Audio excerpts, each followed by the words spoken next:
the Ontario Association, the Canadian Association. Law enforcement was very strong. I don't want to speak for every last serving member of law enforcement, but there was a very strong consensus that we needed to invoke the Act. After calling upon the police forces, we invoked the Emergency Measures Act. We invoked the Act because it was the advice of nonpartisan professional law enforcement. It was only after police told us that they needed this special power. We were following the advice of various levels of law enforcement, including the RCMP. That's the reason why we had to invoke the Emergencies Act, and we did so on the basis of nonpartisan professional advice from law enforcement. Did yourself or anyone in the OPS request the invocation of the Emergency Act? I did not make that request. I'm not aware of anybody else in the Ottawa Police Service who did. One final question. Did the Ottawa Police make a request to the federal government to invoke the Emergencies Measures Act, yes or no?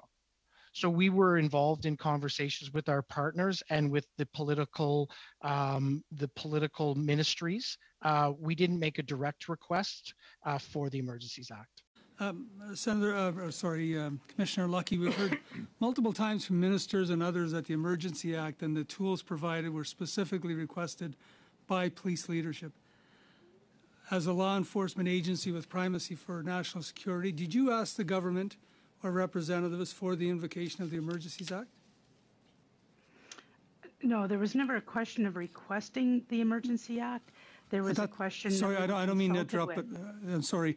So you never asked for it. Do you know of any other police leadership that asked specifically the government for the invocation?